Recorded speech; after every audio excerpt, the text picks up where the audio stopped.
আল্লাহর নবী বলেন, যেই সময়ের মধ্যে আমার উম্মতের পুরুষেরা তাদের নারীদের অনুকরণ করবে, নারীদের অনুসরণ করবে, স্ত্রী যেভাবে বলে সেটাই করবে। স্ত্রী যদি বলে তুমি তোমার ভাইয়ের সাথে সম্পর্ক রাখতে পারবে না, ভাইয়ের সাথে সম্পর্ক বিচ্ছিন্ন করবে। স্ত্রী যদি বলে তোমার বোন কেন মাসে 3 বার বেড়াইতে আসে, তোমার বোন 6 মাসে 1 বার আসবে, এর চাইতে বেশি আসতে পারবে না, তো বোনকে জানিয়ে দেওয়া হয় বোন বছরে 2 বার বেড়াইবা, এর চাইতে বেশি আসবে না। বোনের সাথে সম্পর্ক বিচ্ছিন্ন করার জন্য বললে, স্ত্রী যদি বলে তোমার বোনের সাথে সম্পর্ক বিচ্ছিন্ন করো, আল্লাহর নবী বলেন আমার উম্মতের পুরুষেরা স্ত্রীর কথা অনুসরণ করতে গিয়ে তার বোনের সাথে সম্পর্ক বিচ্ছিন্ন করবে, মায়ের সাথে সম্পর্ক বিচ্ছিন্ন করবে, বাবার সাথে সম্পর্ক বিচ্ছিন্ন করবে। আল্লাহর নবী বলেন আতার রাজুলু ইমরাতাহু, পুরুষেরা নারীদের অনুকরণ করবে, অনুসরণ করবে, আর নারীদের অনুকরণ আর অনুসরণ করতে গিয়ে আক্কা উম্মাহু, নিজের গর্ভধারিণী মায়ের সাথে বেয়াদবি করবে। আছে না নাই? বর্তমানে এই অপরাধ আমাদের সমাজে আছে না নাই? আল্লাহ আমাদেরকে বুঝার তৌফিক দান করেন, সকলে বলি আমিন। স্ত্রীর কথায় সাড়া দিতে গিয়ে, স্ত্রীর কথায় এক পায়ে দাঁড়িয়ে এমন পবিত্র সন্তান সমাজের মধ্যে আছে, যেই সন্তান রমজানের ঈদ যায়, কোরবানের ঈদ যায়, বছর আসে, কিন্তু আম্মাকে আম্মা বলিয়া ডাকে না, আব্বাকে আব্বা বলিয়া ডাকে না, শ্বশুরকে আব্বা বলিয়া ডাকে, শাশুড়িকে আম্মা বলিয়া ডাকে, কিন্তু নিজের গর্ভধারিণী মাকে মা বলিয়া ডাকে না।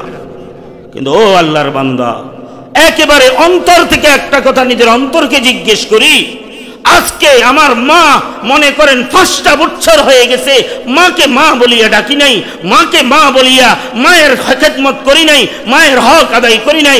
1 টাকার পয়সা মাকে 1 টাকা 1 পয়সা দিয়া ওষুধ আনি দি নাই মাকে, কিন্তু যদি একটা এই ছাগল নিয়া কি কয় কাশীপুর ঢুকতে যে রোড, এই রোডের মাথায় মেইন রোডের মধ্যে একটা দুর্ঘটনা ঘটেছে, এখানে একটা কাশীপুরের একজন লোক মারা গেছে, এই খবরটা যদি শুনে সর্বপ্রথম ওই মা বেশি ব্যথিত হবে, আর ওই মা বেশি বেচাইন হয়ে যাবে, চিন্তিত হয়ে যাবে, পেরেশান হয়ে যাবে। হায় হায়, এই সময় তো আমার ছেলেটা না বাড়িতে আসে বাজার থেকে, না জানি কোনো আমার ছেলেটা অ্যাক্সিডেন্ট হলো কিনা। কথা বলেন ঠিক না বেঠিক? আমার আপনার নবী, দয়াল নবী, বিশ্ব নবী জনাবে মুহাম্মদুর রাসূলুল্লাহ সাল্লাল্লাহু আলাইহি ওয়াসাল্লাম বলেন, ও আমার উম্মতের নারীরা, ও আমার উম্মতের পুরুষেরা, জেনে রাখো কোরআনে মাজিদে আল্লাহ সূরাতুজ জিলজাল নামে একটি সূরা দিয়েছেন। এই সূরা তেলাওয়াতকারীকে আল্লাহ তাআলা 15 পারা কোরআন তেলাওয়াত করলে যেই সওয়াব, আল্লাহ তাআলা সম পরিমাণ সওয়াব দান করবেন। বলেন না সুবহানাল্লাহ। 8টি আয়াত বিশিষ্ট এই সূরা 2-3 মিনিটের বেশি লাগার কথা নয় তেলাওয়াত করতে, কিন্তু আমি আর আপনি যদি তেলাওয়াত করি, বিনিময়ে আমার আল্লাহ 15 পারা কোরআন তেলাওয়াত করলে যেই সওয়াব, এই সম পরিমাণ সওয়াব দান করবেন। আল্লাহর নবী বলেন, ও আমার উম্মতের পুরুষেরা, এ আমার উম্মতের নারীরা, যারা কোরআনে মাজিদের সূরা ইখলাস তেলাওয়াত করবে, আল্লাহ তাআলা তাদেরকে কোরআনে মাজিদের 10 পারা তেলাওয়াত করলে যেই সওয়াব, এই সওয়াব দান করবেন। বলেন সুবহানাল্লাহ। নবী বলেন, আমার উম্মত কোরআনে মাজিদের সূরা কাফিরুন যারা তেলাওয়াত করবে, আল্লাহ তাআলা তেলাওয়াতকারীকে এই সূরা কাফিরুনের তেলাওয়াতের বিনিময়ে কোরআনে মাজিদের 4 ভাগের 1 ভাগ তথা 7.5 পারা কোরআন তেলাওয়াত করলে যেই সওয়াব, আল্লাহ তাআলা সূরাতুল কাফিরুন তেলাওয়াতের বিনিময়ে সম পরিমাণ সওয়াব দান করবেন। বলেন সুবহানাল্লাহ। এবার আসি মুআজ্জাজ হাদিরিন, আল্লাহ তাআলা এই সূরার মধ্যে কি আলোচনা করলেন? আল্লাহ তাআলা এই সূরার প্রথম আয়াতের মধ্যে আমাদেরকে তথা কিয়ামত পর্যন্ত আনে ওয়ালা আল্লাহর বিশ্বাসে বিশ্বাসী, নবী বিশ্বাসে বিশ্বাসী, কবর হাসর পুলসিরাত পরকালে বিশ্বাসে বিশ্বাসী সকল ঈমানদারকে আল্লাহ তাআলা লক্ষ্য করে বলেন, ইদা জুলজিলাতিল আরদু জিলজালাহা। ওলামায়ে কেরাম ডানে বামে সামনে অনেক ওলামায়ে কেরাম আছেন। কোরআনে মাজিদের মধ্যে যেখানেই ইজা অথবা ইজ এই জাতীয় বর্ণ, এই জাতীয় শব্দ আল্লাহ তাআলা উল্লেখ করেছেন, ওই জাতীয় বর্ণ কিংবা শব্দের পরে একটি উযকুর উল্লেখ করুন, স্মরণ করুন, জেনে রাখো, স্মরণ করো, এই ধরনের একটি ফেল এখানে আছে। তথা আল্লাহ তাআলা আমাকে আর আপনাকে বলতেছেন, হে বান্দা, হে আমার বান্দি, স্মরণ করো, ইদা জুলজিলাতিল আরদু জিলজালাহা। যখন জমিন প্রকম্পিত হয়ে উঠবে, যখন এই জমিন কাঁপতে থাকবে, জমিন প্রকম্পিত হবে, প্রকম্পিত হওয়ার ন্যায় জমিন যখন নড়াচড়া করতে থাকবে, নড়াচড়া করার ন্যায়, ইদা জুলজিলাতিল আরদু জিলজালাহা। ও আল্লাহর বান্দারা, আল্লাহ তাআলা যে এই আয়াতের মধ্যে বললেন যখন জমিন প্রকম্পিত হয়ে উঠবে, প্রকম্পিত হওয়ার ন্যায়, এই কথা বলে কি বুঝাইতে চাইলেন? তাফসীরে মাআরিফুল কোরআনের মধ্যে হযরত মুফতি শফি সাহেব রহমতুল্লাহ আলাইহি এই আয়াতের ব্যাখ্যায় দুইটি মত পোষণ করেছেন, দুইটি ব্যাখ্যা প্রদান করেছেন। হযরত মুফতি শফি সাহেব রহমতুল্লাহ আলাইহি শুধু তাফসীরে ইবনে কাসিরের মধ্যে এবং তাফসীরে ইবনে কাসিরের মধ্যে সাথে সাথে তাফসীরে মাআরিফুল কোরআন, আরেকটি তাফসীর রয়েছে তাফসীরে মাআরিফুল কোরআন, যার লেখক আল্লামা ইদ্রিস কান্দেলভি রহমতুল্লাহ আলাইহি ওই তাফসীরের মধ্যেও লেখেন যে এখানে আল্লাহ তাআলা দুই ধরনের কথা বুঝাইতে চেয়েছেন, দুইটার যে কোনো একটাকে আল্লাহ তাআলা বুঝাইতে চেয়েছেন। ইদা জুলজিলাতিল আরদু জিলজালাহা। বান্দা স্মরণ করো, যখন জমিন প্রকম্পিত হয়ে উঠবে, প্রকম্পিত হওয়ার ন্যায়, এটা জিবরিল আমিন যখন জিবরিল আমিন আল্লাহ তাআলার পক্ষ থেকে আল্লাহ তাআলার নির্দেশ প্রাপ্ত হয়ে এরকম ভাবে জিবরিল আমিন হযরতে ইসরাফিল আলাইহিস সালামকে জানিয়ে দিবেন। অতঃপর ইসরাফিল আলাইহিস সালাম আল্লাহ তাআলার পক্ষ থেকে নির্দেশ প্রাপ্ত হয়ে দুইবার কিংবা তিনবার সিংহায় ফুঁক দিবেন। এই দুইবার কিংবা তিনবার যে সিংহায় ফুঁক দিবেন, প্রথমবার সিংহায় ফুঁক দেওয়ার সাথে সাথে এই পৃথিবীর মধ্যে যাহা কিছু আছে সব কিছু হতভম্ব হয়ে যাবে। সব কিছু যত রকমের মানুষ এই পৃথিবীর মধ্যে রয়েছে এবং যত রকমের প্রাণী এই পৃথিবীর মধ্যে রয়েছে সকলেই হতভম্ব হয়ে যাবে এবং সকলে মস্তিষ্ক বিকৃত হয়ে যাবে। সকলের মস্তিষ্কের মধ্যে বিকৃত অবস্থা আসবে, হয়রান হয়ে যাবে। এরপরে ইসরাফিল আলাইহিস সালাম দ্বিতীয়বার সিংহায় ফুঁক দিবেন।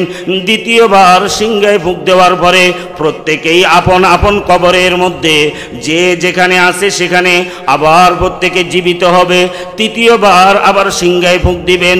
তৃতীয়বার সিংহায় ফুঁক দেওয়ার পরে প্রত্যেকেই হাসরের ময়দানের দিকে দৌড়াতে থাকবেন। প্রত্যেকেই আপন আপন জায়গা থেকে হাসরের ময়দানের দিকে দৌড়াতে থাকবেন। তাফসীরে মাআরিফুল কোরআনের মধ্যে আল্লামা মুফতি শফি সাহেব রহমতুল্লাহ আলাইহি বলেন, এখানে যেই জমিন প্রকম্পিত হয়ে উঠবে বলা হয়েছে, এই প্রকম্পিত হওয়াটা হযরতে ইসরাফিল আলাইহিস সালাম প্রথমবার যখন সিংহায় ফুঁক দিবেন তথা কিয়ামতের সূচনা, এর আগেও জমিন বারবার প্রকম্পিত হবে। হয়তো ওই কথাটাই আল্লাহ তাআলা এখানে বুঝাইতে চেয়েছেন। অথবা ইসরাফিল আলাইহিস সালাম দ্বিতীয় কিংবা তৃতীয়বার যখন সিংহায় ফুঁক দিবেন, ওই ফুঁক দেওয়ার পরেও জমিন প্রকম্পিত হয়ে উঠবে। ওই প্রকম্পিত হওয়াটাও বুঝাইতে চেয়েছেন, এটাও হতে পারে। কিন্তু অধিকাংশ মুফাসসিরিনে কেরাম বলেন যে এখানে আল্লাহ তাআলা কিয়ামতের পূর্বে হযরতে ইসরাফিল আলাইহিস সালাম প্রথমবার সিংহায় ফুঁক দেওয়ার আগে কিয়ামত যখন নিকটবর্তী হয়, দুনিয়ার মধ্যে বিভিন্ন পাপাচার হতে থাকবে, বিভিন্ন কবিরা গুনাহগুলো সংগঠিত হবে, বিভিন্ন হারাম কাজগুলো সংগঠিত হবে।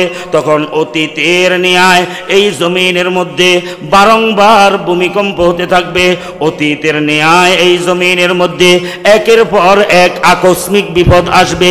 এই জমিনের মধ্যে একের পর এক অকল্পনীয় বিপদ আসবে, অকল্পনীয় মুসিবত আসবে। ওই অবস্থাগুলোকেই আল্লাহ তাআলা বুঝাইতে চেয়েছেন। আমার মুরব্বিয়ানে এজাম, এই বিগত 3-4 মাস আগে আমাদের এই অঞ্চলের উপর অকল্পনীয় বিপদ আসছে কি আসে নাই? বলেন না, আসছে কি আসে নাই? ও ছাগলনাইয়ার এলাকাবাসী, যারা ছাগলনাইয়ার অধিবাসী, মুরব্বী বয়স্ক লোক যারা রয়েছেন, তাদের মুখে শোনা, আমাদের কথা নয়, তাদের মুখে শোনা। তারা তো এই উক্তিও করেন, বিগত 100 বছরের মধ্যে এই ধরনের বন্যা কেউ দেখে নাই। বাস্তব না অবাস্তব সেটা আপনারাই জানেন। তাহলে অনেকের উক্তি, বিগত 100 বছরের মধ্যে এই ধরনের অকল্পনীয় বিপদের আমরা সম্মুখীন হই নাই, কেন এখন এই বিপদের সম্মুখীন হইলাম? কেন এই ধরনের মুসিবতের সম্মুখীন হইলাম? কেমন একটা মুসিবতের সম্মুখীন আমরা হয়েছি? এমন এক অবস্থা, রাস্তাঘাট, দোকানপাট, হাট বাজার সব পানিয়ে একাকার হয়ে গিয়েছে, সব সমুদ্রের মতো হয়ে গিয়েছে। রাস্তা দিয়া হাঁটার মতো কোনো ব্যবস্থা ছিল না। ও আল্লাহর বান্দারা, ফেনীর সাথে এই ছাগলনাইয়ার যোগাযোগ বিচ্ছিন্ন, ছাগলনাইয়ার সাথে পশুরাম ফুলগাজীর যোগাযোগ বিচ্ছিন্ন, মুহুরীগঞ্জের যোগাযোগ বিচ্ছিন্ন, শুভপুরের যোগাযোগ বিচ্ছিন্ন। এভাবে এমন এক অবস্থা, বিশেষ করে এই কাশীপুর এলাকা, নিচিন্তা এলাকাগুলা, এই এলাকাগুলা আশেপাশের অনেক এলাকা থেকে এই এলাকাগুলা নিচু এলাকা, যার কারণে এই এলাকার মানুষগুলা আমরা অনেক কষ্টের সম্মুখীন হয়েছিলাম। কথা বলেন ঠিক না বেঠিক? এই যে আকস্মিক বিপদগুলো আসতেছে, আল্লাহর নবী ভবিষ্যৎবাণী দিয়ে গেছেন। কেন এই আকস্মিক বিপদ? এরকম ভাবে অতীতের তুলনায় বর্তমান ভূমিকম্পের পরিমাণ বেশি, অতীতের তুলনায় বর্তমানে ভূমিধস বেশি, অতীতের তুলনায় বর্তমানে বিভিন্ন ধরনের আকস্মিক বিপদগুলা দেখা যাচ্ছে। কেন হচ্ছে? আল্লাহর হাবিব জনাবে মুহাম্মাদুর রাসূলুল্লাহ সাল্লাল্লাহু আলাইহি ওয়াসাল্লাম ভবিষ্যৎবাণী দিয়ে গেছেন হাদিসের কিতাব সমূহের মধ্যে। বাবু আশরাতিস সাআ, কিয়ামতের পূর্ব লক্ষণ বলিয়া হাদিসের কিতাব সমূহের মধ্যে ওই কারণগুলা বর্ণনা করেছে। তিরমিজি শরীফের 2211 নম্বর হাদিসের মধ্যে আমার নবী 15টি ভবিষ্যৎবাণী দিয়ে গেছেন। একটু প্রত্যেকে নিজের বিবেকের দ্বারায় চিন্তা করে দেখব, বর্তমান সময়ের মধ্যে আমার নবী যে 15টি ভবিষ্যৎবাণী দিয়ে গেছেন, কোন কোন ভবিষ্যৎবাণী বর্তমানে পাওয়া যাচ্ছে না, শুধু এটা দেখব। আল্লাহর নবী যেই 15টি গুনার কথা বলেছেন, ওই গুনাহগুলো থেকে কোন গুনাহ বর্তমানে নাই, এটা আমরা একটু বিবেচনা করব। আল্লাহ তাআলা যেহেতু প্রত্যেককেই বিবেক দিয়েছেন, বুদ্ধি দিয়েছেন, আপন বিবেক বুদ্ধির দ্বারা বিবেচনা করলে আমরা দেখতে পাইব যে এই 15টি গুনার কথা আল্লাহর নবী বলেছেন, এই 15টি গুনাহ বর্তমান সমাজের মধ্যে অহরহভাবে চলতেছে। বলে কিভাবে? আপনারা শুনলেই বুঝবেন। আল্লাহর নবী জনাবে মুহাম্মাদুর রাসূলুল্লাহ সাল্লাল্লাহু আলাইহি ওয়াসাল্লাম বলেন, সাইয়্যিদনা আবু হুরায়রা রাদিয়াল্লাহু তাআলা আনহু থেকে বর্ণিত হাদিস, আমার নবী বলেন, ইযা তুখিদাল ফাইউ দুওয়ালা, আল্লাহর নবী বলেন, যখন রাষ্ট্রীয় সম্পদকে আত্মসাৎ করা হবে। বুঝেন নাই মনে হয়?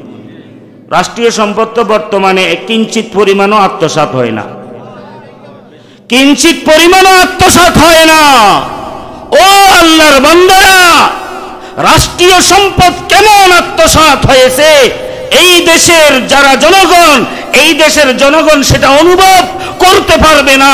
এই দেশের জনগণের রক্ত চুষে যারা দীর্ঘ 15টি বছর 16টি বছর জালেমের আসনে আসীন হয়ে এই দেশের মানুষের রক্তকে চুষেছিল, তারা কেমন রাষ্ট্রের সম্পদকে আত্মসাৎ করেছে, সেটা সেই ইন্দোনেশিয়া গেলে, মালয়েশিয়া গেলে, সেটা বিভিন্ন বহিরা উন্নত থেকে উন্নত যে রাষ্ট্রগুলো আছে সেই উন্নত থেকে উন্নত রাষ্ট্রে গেলে আর ওই রাষ্ট্রের খবর নিলে আর ওই রাষ্ট্রের ব্যাংকগুলোর খবর নিলে বোঝা যাবে এই দেশের মানুষের সম্পদ বিগত 15-16 বছরে কি পরিমাণ আত্মসাৎ হয়েছে।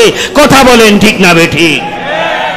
আল্লাহর নবী বলেছেন, ইদাত্তুকিদাল ফাইউ দিওয়ালা ওয়াল আমানাতু মাগনামা, যখন আমানতকে গনিমত মনে করা হবে। আমানতের ব্যাখ্যা অনেক, আমানতের বিশ্লেষণ অনেক, সবগুলা ব্যাখ্যা দেওয়ার মতো সময় নাই। যাকে আল্লাহ তাআলা যেই পদে অধিষ্ঠ করেছেন, যেই পদে পদবি, যেই মসনদ, যেই চেয়ার, যেই ক্ষমতায় বসেছেন, ওই পদটা, ওই চেয়ারটা, ওই ক্ষমতাটাও আমানত। কথা বলেন ঠিক না বেঠিক?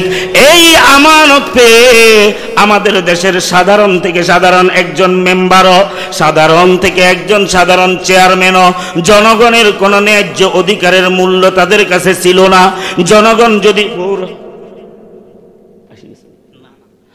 জনগণ যদি চেয়ারম্যান অফিসে যায়, নিজের ন্যায্য যেই দাবি, ওই ন্যায্য দাবি, নিজের ন্যায্য যেই পাওনা, ওই পাওনা থেকেও বঞ্চিত হয়েছে। কথা বলেন ঠিক না বেঠিক? যতক্ষণ পর্যন্ত টেবিলের তলে দিয়া 500 কিংবা 1000 নোটের বান্ডিল যতক্ষণ পর্যন্ত সুপর্দ করা হতো না, ততক্ষণ পর্যন্ত নিজের ন্যায্য দাবিটাও আদায় করা সম্ভব ছিল না। কথা বলেন ঠিক না বেঠিক? আল্লাহর নবী বলেন, ওয়াল আমানাতু মাগনামা, যখন আমানতকে গনিমত মনে করা হবে। ওয়াজ যাকাতু মাগরামা, আল্লাহর নবী বলেন, যখন আমার উম্মত যাকাত একটা ফরজ বিধান, নামাজ যেরকম ফরজ বিধান, রোজা যেরকম ফরজ বিধান, হজ যেরকম ফরজ বিধান, যাকাত এরকম ফরজ বিধান, যখন আমার উম্মত অন্তরের মায়া, অন্তরের মোহব্বত, আল্লাহকে রাজি এবং আল্লাহকে খুশি করার জন্য এই যাকাতের বিধান আদায় করবে না, যাকাত প্রদান করবে না, তার অর্থ হচ্ছে অনেকে যাকাত দিবেই না। আর যারা যাকাত দিবে তারাও অনেকে এটাকে জরিমানা মনে করিয়া দিবে। মন চায় না, তারপরেও হুজুর আসি বসে আছে, হুজুর যায় না, একদিন আসছে, 2 দিন আসছে, 3 দিন আসছে, এখন না দিয়া কেমনে বাঁচি, এই মন চায় না, এরপরেও দিতেছে। আল্লাহর নবী বলেন, ওয়াজ যাকাতু মাগরামা, যখন আমার উম্মত যাকাত দেওয়াটাকে জরিমানা মনে করবে। এরপরে আল্লাহর নবী বলেন, ওয়া তুউল্লিমা লিগাইরিদ্দিন, ও আল্লাহর বান্দারা একটু মনোযোগ দিয়ে কথাগুলা শুনি, প্রসঙ্গ আসলে কথাগুলার উত্তর দিব। অতীতের তুলনায় বর্তমানে শিক্ষার হার বাড়ছে না কমছে? বলেন বলেন, অতীতের তুলনায় শিক্ষার হার বর্তমানে বাড়ছে না কমছে? শিক্ষিতর হার অতীতের তুলনায় বাড়ছে না কমছে? অর্থাৎ একটা পরিবার অতীতে এমন ছিল যেই পরিবারের 5টা ছেলে একটা ছেলেকেও পড়ালেখা করাইতে পারে নাই, অথবা কোন রকম কষ্ট করি একটা ছেলেকে কোন রকম পড়ালেখা করানো হয়েছে, বাকি ছেলেগুলোকে পড়ালেখা করাইতে পারে নাই। আর বর্তমান অবস্থাটা হলো এমন, পরিবারের 5টা সন্তান, এই 5টা সন্তান 5টা সন্তানকে আইএ, বিএ, এমএ এবং আরো যত আছে শিক্ষার জন্য, পড়ানোর জন্য বাবা যা কিছু ত্যাগ করতে হয়, কোরবানি করতে হয়, সব কিছু ত্যাগ আর কোরবানি দিয়েছে, এরপরেও সন্তানদেরকে পড়াইতেছে। কথা বলেন ঠিক না বেঠিক? কিন্তু কেন পড়াচ্ছে? কেন পড়াচ্ছে? আল্লাহর নবী বলেন, ওয়া তুউল্লিমা লিগাইরিদ্দিন, যখন শিক্ষা অর্জন করা হবে পার্থিব উদ্দেশ্যে, ধর্মীয় উদ্দেশ্যে নয়, আইলি ইজহারিদ্দিন, ফিল ইজহারিদ্দিন ফিল আরদে, জমিনের মধ্যে দিন প্রতিষ্ঠিত করার জন্য, নিজের জীবনের মধ্যে, অপরের জীবনের মধ্যে দিন কায়েম আর দিনকে প্রতিষ্ঠিত করার জন্য এলেম শিক্ষা করা হবে না। দিন মতো চলার জন্য এলেম শিক্ষা করা হবে না। এলেম শিক্ষা করা হবে পার্থিব উদ্দেশ্যে, নিজের দুনিয়াটা কিভাবে উন্নত থেকে উন্নত করা যায়। এই কারণে আজকে ও কাশীপুর এলাকাবাসী, নিশ্চিন্তা এলাকাবাসী, এমন পরিবার নাই যেই পরিবারের মধ্যে 2, 4, 5, 7 7জন পড়ালেখা করতেছে না, কিন্তু আপনি চিন্তা করেন তো কাশীপুর আশরাফিয়া মাদ্রাসাও রয়েছে, পাশাপাশি স্কুলও আছে, কলেজও আছে, ভার্সিটিতেও আছে। আপনার ঘরের কয়টা ছেলে কাশীপুর আশরাফিয়া মাদ্রাসায় যাইয়া পড়ালেখা করতেছে, কোরআন হাদিসের ইলম শিখতেছে? আর কয়টা সন্তান আপনি স্কুলে দিয়েছেন, কলেজে দিয়েছেন, ভার্সিটিতে দিয়েছেন? এভাবে একটা বাড়ির আপনি চিন্তা করেন, বাড়িতে যদি ওই বাড়িতে যদি 10 জন যদি শিক্ষিত 10 জন যদি ছাত্রছাত্রী থাকে, ওই 10 জন ছাত্রছাত্রীর মধ্যে 1 জন কিংবা 2 জন তালাশ করে পাওয়া মুশকিল হবে। যারা মাদ্রাসায় কোরআন ও হাদিস পড়তেছে, অনেকেই আমরা আমাদের সন্তানদেরকে কোরআন শিক্ষার জন্য দিতে চাই না, শরীয়তের দ্বীন শিক্ষার জন্য দিতে চাই না। কেন দিই না? এরা বেকার হয়ে যাবে, এদের ভবিষ্যৎটা উজ্জ্বল হবে না, এদের ভবিষ্যৎ উজ্জ্বল হবে না। এই জন্য আমরা আলেম বানাইতে চাই না। এই কারণেই তো আল্লাহর নবী বলেছেন, ওয়াতুল্লিমা লিগাইরিদ্দিন, যখন আমার উম্মত ইলম শিখবে, জ্ঞান অর্জন করবে, তবে দ্বীনের জন্য নয়, দুনিয়ার জন্য, দ্বীনের জন্য নয়, পার্থিব উদ্দেশ্যে।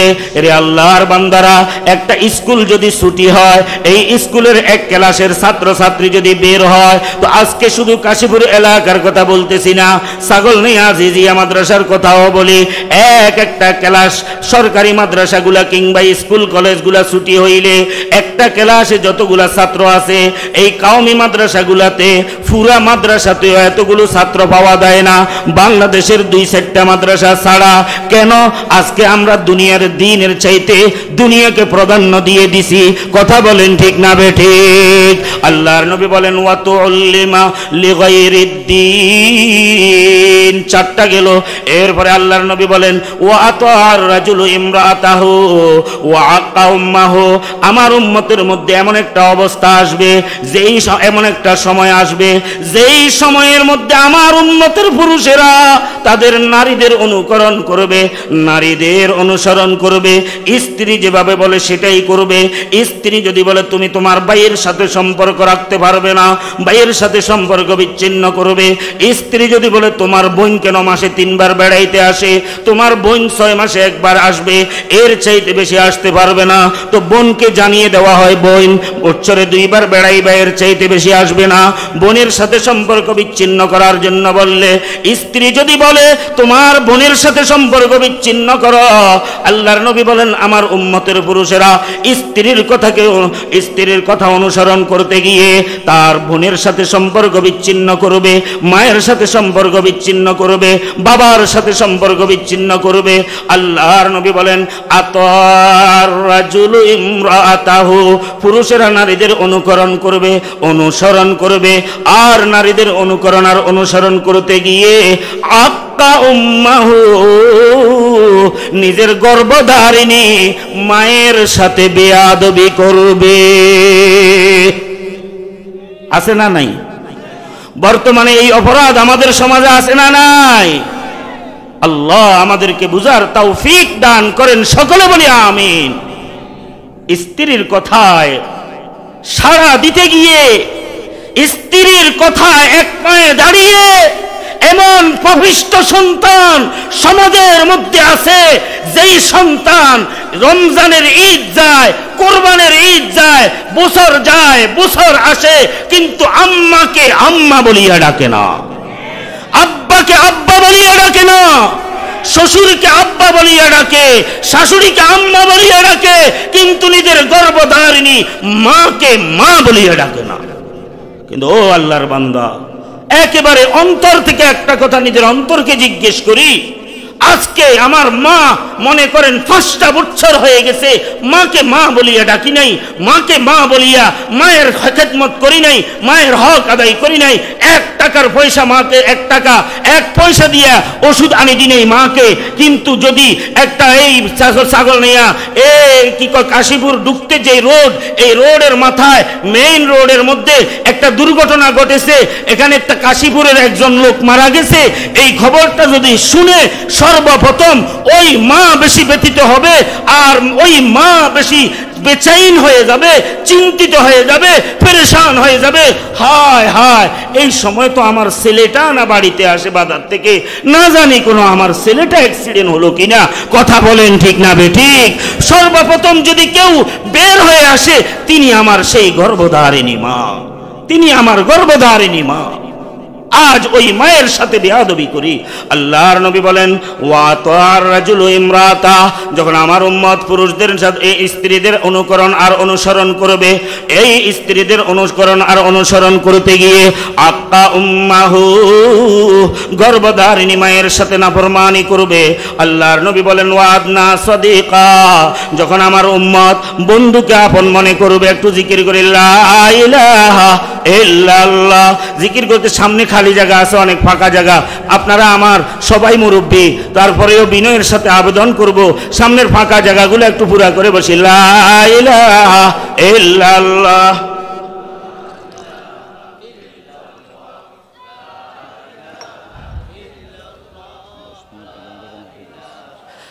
আল্লাহ, লা ইলাহা ইল্লাল্লাহ, লা ইলাহা ইল্লাল্লাহ।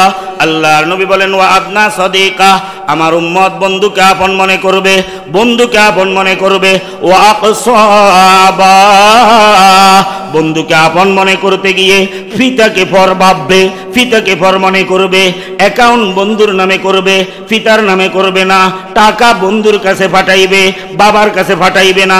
কারণ বাবার কাছে পাঠাইলে বাবা নাতি নাতকুদেরকে দিয়ে দিবে, বাবা অন্য ভাইদের জন্য খরচ করে ফেলবে, বাবা বন্ধুদের জন্য খরচ করে ফেলবে, আমার টাকাটা বাবা অন্য জায়গায় খরচ করে ফেলবে।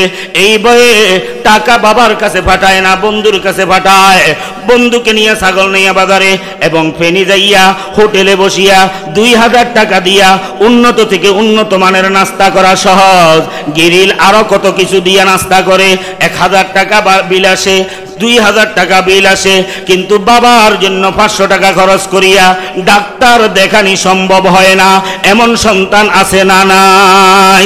আল্লাহর নবী বলেন, ওয়াদনা সাদিকা ওয়া আকসাবা।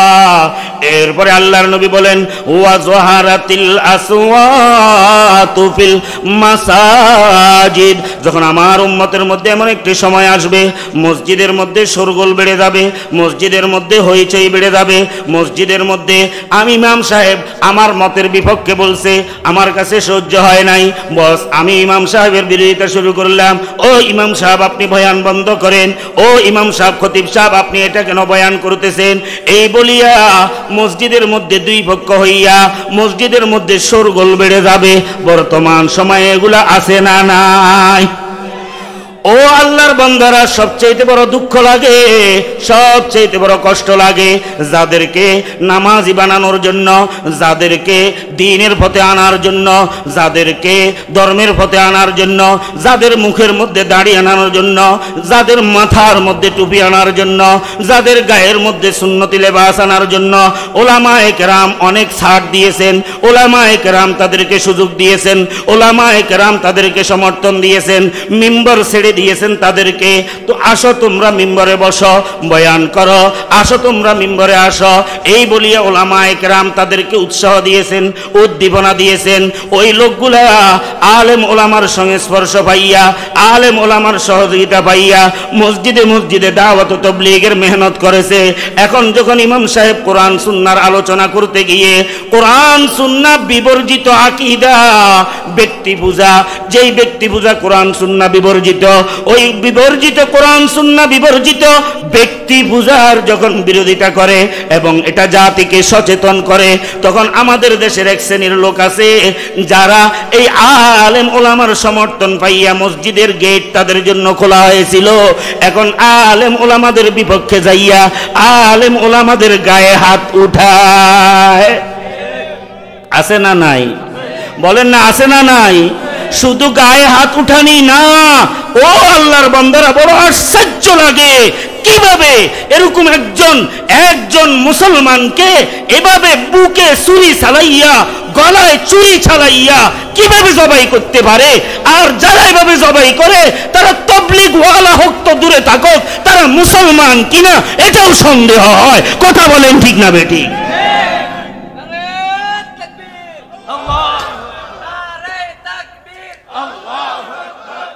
তাও তাওবার নিয়তে বলি, ভাই তোমাদের বিরোধিতা করি আমার কোনো লাভ নাই, আমি গলা চিৎকার দিয়ে কোনো লাভ নাই। তোমাকে 1 মিনিটের জন্য একটু বুঝার জন্য বলি, আচ্ছা তুমি তোমার জীবনে 3 দিন দিয়েছো, 1 সিল্লা দিয়েছো, 3 সিল্লা দিয়েছো, সাপ্তাহিক সব গুজারি করেছো, তারপরে যাই এইভাবে তুমি তালিম করেছো, তুমি অনেকগুলা মানুষকে নামাজি বানিয়েছো, মানুষের মুখে দাঁড়ি আনিয়েছো, আলহামদুলিল্লাহ, আল্লাহ এগুলা তোমার নাজাতের উসিলা করুক, বলেন না আমিন। ও ভাই, এগুলাকে তুমি এক পাল্লায় রাখো, এগুলাকে তুমি এক পাল্লায় রাখো। আরেক পাল্লায় আমার একজন ভাইকে অন্যায়ভাবে যে হত্যা করা হয়েছে, এই অন্যায়ভাবে যারা হত্যা করেছে, হয়তো তুমি করেছো অথবা হত্যাকারীদেরকে তুমি সমর্থন করেছো, এই অন্যায় হত্যাকে এক পাল্লায় রাখো। আর আমার নবীর হাদিস, আল্লাহর কোরআনের মানদণ্ড দিয়া উভয়টাকে মাপো। তোমার জীবনে 3 দিন 1 সিল্লা আর 3 সিল্লা আর জীবন সিল্লা, এটা বেশি না তুমি একজন মানুষকে অন্যায়ভাবে হত্যা করলা অথবা হত্যাকারীদেরকে সমর্থন করলা, এটার দাম বেশি। একটু কোরআন আর সুন্নাহর মানদণ্ড দিয়ে একটু মাপো, মাপার পরে তুমি পেয়ে যাবা। আল্লাহর নবী হাদিস শরীফের মধ্যে বলেন, মুসলিম শরীফের 1395 নম্বর হাদিস, হযরত আব্দুল্লাহ বিন আমর রাদিয়াল্লাহু তাআলা আনহু থেকে বর্ণিত, আল্লাহর নবী বলে দিয়েছেন, আরে কি তোমার সিল্লা, তোমার 3 সিল্লা, তোমার 3 দিন, তোমার সব গুজারি, তোমার এই তালিম, এগুলা কি? লা জাওয়ালুদ দুনিয়া আহওয়ানু আলাল্লাহ। এই দুনিয়া এবং দুনিয়ার মধ্যে যাহা কিছু আছে, দুনিয়ার মধ্যে মসজিদ আছে না নাই? বলেন, কথা বলেন, দুনিয়ার মধ্যে মসজিদ আছে না নাই? দুনিয়ার মধ্যে মাদ্রাসা আছে না নাই? দুনিয়ার মধ্যে কাকরাইল আছে না নাই? দুনিয়ার মধ্যে টঙ্গী আছে না নাই? দুনিয়ার মধ্যে 3 চিল্লা 1 চিল্লা আছে না নাই? কথা আওয়াজ দিয়ে বলেন, আছে না নাই? সব আছে। আমার নবী বলেন, লা জাওয়ালুদ দুনিয়া, পুরো দুনিয়া ধ্বংস হয়ে যাওয়াটা, নিচ্ছিন্ন হয়ে যাওয়াটা, পুরো দুনিয়া একেবারে বিনষ্ট হয়ে যাওয়াটা আহওয়ানু আলাল্লাহ, আল্লাহ তাআলার কাছে তুচ্ছ কিছুই না, এটার কোনো মূল্যই নাই। বরং আল্লাহ তাআলার কাছে মূল্য হলো মিন কতলে রাজুলিন মুসলিমিন, একজন মুসলমান অন্যায়ভাবে হত্যার শিকার হওয়া, এটা আল্লাহ পাকের কাছে যত বড় অপরাধ, যত বড় গুনাহ, এই তুলনায় দুনিয়া এবং দুনিয়ার মধ্যে যাহা কিছু আছে, এগুলো আল্লাহ পাকের কাছে কিছুই না, কিছুই না। ও ভাই, তাওবার নিয়তে বলি, মনকে একটুখানি, চক্ষুকে বন্ধ করিয়া মনের সাথে একটু এই কথাগুলা মিলাও। হায় পুরা জীবনটা কি করলাম, আর এখন কোন দিকে অগ্রসর হতেছি। দিন জিদের নাম নয়, জিদ করার নাম নয়। জিদ তো করলা কাকরাইল ময়দানে, সেই টঙ্গীর ময়দানেও মানুষকে মারলা, রাত্রের অন্ধকারে, গভীর অন্ধকারে মানুষকে নৃশংসভাবে হত্যা করলা। এখন আবার এলাকায় এলাকায় যখন মসজিদগুলোতে তোমাদের কার্যক্রম বন্ধ করে দিছে, এলাকার মানুষ এখন দেখে দেখে আবার টার্গেট করে করে মানুষের উপর আক্রমণ করতেছ। মনে রাখবে, যদি এটাই তোমাদের অবস্থা হয়, ইজা কানা আল্লাহ কবি বলেন যে যখন তোমার ইজা কানাল গুরাবু দলিল কওমিন, তোমার দলিল, তোমার রাহবর, তোমার নেতা, তোমার আমির যদি কাউয়া মার্কা হয়, তোমার আমির যদি ওই ধরনের হয়, তোমার আমির যদি নিজেই পথভ্রষ্ট হয়, তো তোমাকে পথভ্রষ্টের পথ ছাড়া ভালো পথ দেখাইতে পারে না। কথা বলেন, ঠিক না বেঠিক? আল্লাহর নবী বলেন, ওয়াজহারাতিল আসওয়াতু ফিল মাসাজিদ, যখন মসজিদগুলোর মধ্যে শোরগোল বেড়ে যাবে, এরপরে আল্লাহর নবী বলেন, ওয়াসাদাল কবিলাতা ফাসিকুহুম, যখন সমাজের নেতৃত্ব দিবে ফাসিকেরা। মনে হয় এটা আপনাদের কাশীপুর এলাকাত নাই। সমাজের নেতৃত্বে আলহামদুলিল্লাহ আমাদের কাশীপুর মতন সাহেব আছে, আমি জানি আছে, থাকলে তো ভালো কথা, আলহামদুলিল্লাহ। এই নেতৃত্ব ইমামেরাই দিবেন, এই নেতৃত্ব খতিবেরাই দিবেন, এই নেতৃত্ব ওলামায়ে কেরামে দিবেন। কিন্তু সমাজের ইমাম, মসজিদের সভাপতি হয়, মুখে দাড়ি বলতে কিছুই নেই। বলেন না, বাস্তব না অবাস্তব? আল্লাহ নবী বলেন, ওয়াসাদাল কবিলাতা ফাসিকুহুম, সমাজের নেতা হবে ফাসিক ফাজিররা, সমাজের নেতৃত্ব আর কর্তৃত্ব দিবে ফাসিক ফাজিররা। ওয়া কানা যাইমাল কওমি আরজালাহুম, বংশের দিক দিয়া কোনো উল্লেখযোগ্য কোনো বংশ নাই, সমাজে মানুষ তাদেরকে গণতও না, সমাজে তাদের কোনো 2 পয়সার দাম ছিল না, সমাজে তাদের কোনো মূল্যায়ন ছিল না। আর এমন লোকেরা বিভিন্ন পদপদবীর অধিকারী হবে, বিভিন্ন পদপদবীর মালিক হবে। বর্তমান হচ্ছে কি হচ্ছে না? বলেন, হচ্ছে কি হচ্ছে না? আল্লাহর নবী বলেন ওয়া উকরিমার রাজুলু মাখাফাতা শাররিহি, নবী বলেন যখন মানুষ মানুষের সম্মান করবে, কেন সম্মান করবে? তার মর্যাদা বুদ্ধি দেখিয়া নয়, তার মর্যাদা অন্তরে আছে এই কথা নয়, তার শ্রদ্ধা অন্তরে আছে এই কথা নয়। ও আমার ভাইয়েরা, এই কাশীপুর নিশ্চিন্ত এলাকায় আমার যে সমস্ত ভাইয়েরা সামনে আপনারা এক জালেমের ক্ষমতা, এক জালেম ক্ষমতাচ্যুত হয়েছে, এই জালেমের ক্ষমতাচ্যুতের পরে আশাবাদী হয়ে আছেন আমরা ক্ষমতায় যাব, আমরা পদপদবীর মালিক হব, আমরা নেতৃত্ব দিব, আমরা কর্তৃত্ব দিব। তারাও আল্লাহর নবীর এই হাদিসগুলা ভালো করে জানি নেন। যদি আপনি এমন নেতৃত্ব দেন, যদি আপনি এমন কর্তৃত্ব করেন, মানুষ আপনাকে অন্তর থেকে ভালো পায় না, আর মানুষ আপনাকে অন্তর থেকে ভালো পায় না, কিন্তু আপনার অস্ত্রের ভয়ে, আপনার আতঙ্কে, আপনার অস্ত্রের ভয়ে, আপনার ক্ষমতার ভয়ে মানুষ আপনাকে দেখিয়া সামনে দিয়ে সালাম দেয়, আর যখন আপনি পিছনে চলে যান তো মানুষ বলে এতে আগের গুনতুন কোন দিক দিয়া কম ন। বুঝেন না মনে হয়? আগে জেনে আসিল অঙ্গা হেয়াতুন কোন দিক দিয়ে কম দেখতেছি না, বরং আরো বেশি। যদি এই ধরনের উক্তি মানুষের অন্তর থেকে আসে, বুঝে নিবেন আপনার কর্মের মধ্যে এমন সমস্যা আছে। আরে যারা আগে এই জালেমের কাতারভুক্ত হইয়া তারা তো কাপড় চোপড় নিয়ে যেতে পারছে, যদিও খানাটা খেতে পারে নাই, আপনাকে কাপড় চোপড় নিয়ে যাওয়ার সুযোগও দেওয়া হবে না। কথা বলেন ঠিক না বেঠিক? কাপড় খুলে রেখে দিবে। এই জাতি কিন্তু বড় ধৈর্যের পরিচয় দ্বিতীয় দেরি করে না। আর এই জাতি রান্দাবাদ রাখি দি যান বাদ খান লেগদনো কাটা তারে রই বেড়ে যায় বাদ খান, এই জাতি এই শিক্ষাও দিতে পারে। কথা বলেন ঠিক না বেঠিক? আল্লাহর নবী বলেন ওয়াসাদাল কাবিলাতা ফাসিকুহুম, সমাজের নেতৃত্ব দিবে ফাসিকরা। ওয়া কানা যাইমুল কওমে আরজালুহুম, সমাজের বিভিন্ন পদপদবীর মালিক হবে নিম্ন শ্রেণীর লোকেরা। ওয়া উকরিমার রাজুলু মাখাফাতা শাররিহি, আমার নবী বলেন মানুষ মানুষকে সম্মান করবে। কেন সম্মান করবে? অন্তর থেকে নয়, অন্তরের সেই শ্রদ্ধা থেকে নয়, অন্তরের সেই ভালোবাসা থেকে নয়। এই কাশীপুর মাদ্রাসার মুহতামিম সাহেব বারাকাল্লাহু ফি হায়াতিহি, আজিজিয়া মাদ্রাসার মুহতামিম সাহেব বারাকাল্লাহু ফি হায়াতিহি, এখন আজকে যেই মাহফিলে আমাদের মধ্যমণি যিনি আসবেন আল্লামা আজিজুল হক আল মাদানী বারাকাল্লাহু ফি হায়াতিহি, এদেরকে আপনারা ভালোবাসেন কি ভালোবাসেন না? বলেন না। এদেরকে সালাম দেন কি দেন না? সালাম দিবেন কি দিবেন না? এই যে সালাম দেন এটা এজন্য, যদি সালাম না দেন কালকে আমাকে মারবে। বুঝেন না? কথা বলেন না। কালকে আমাকে মারবে, কালকে কাশীপুর বাজারে আমাকে দোকানের শাটার খুলতে দিবে না, বলবে যে তুই আমাকে লাল গালিচার সংবর্ধনা দেওয়াস নাই। যখন লাল গালিচার সংবর্ধনা দেওয়াস নাই তাহলে পান্নাঘাট বাজারে দোকানদারি করতে পারতি না। এমন সময়ও গেছে, এখন মনে আসি গেছে।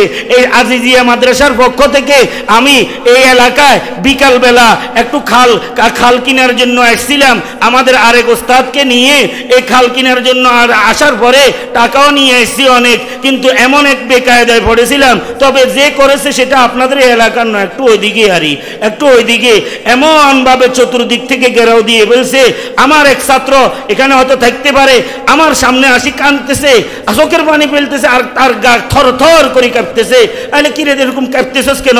হুজুর তাড়াতাড়ি আপনি আপনারা এখান থেকে আউট হয়ে যান, তাড়াতাড়ি আউট হয়ে যান। এমনও যুগ এই এলাকায় গেছে। কথা বলেন ঠিক না বেঠিক? ও আল্লাহর বান্দারা, শিক্ষা নিতে হবে অতীত থেকে। আল্লাহর নবী বলেছেন ওয়া উকরিমার রাজুলু মাখাফাতা শাররিহি, মানুষ মানুষকে সম্মান করবে। কেন? তার মর্যাদার কারণে আর তার সম্মানের কারণে নয়, তার অস্ত্রের ভয়ে, তার অস্ত্রের ঝনঝনির কারণে, তার অস্ত্রের কারণে তাকে ভয় করবে, তাকে সম্মান করবে না। আসলে তার অস্ত্রকে সম্মান করতেছে, অস্ত্র থেকে, তার অন্যায় থেকে, তার অবিচার থেকে বাঁচার জন্য।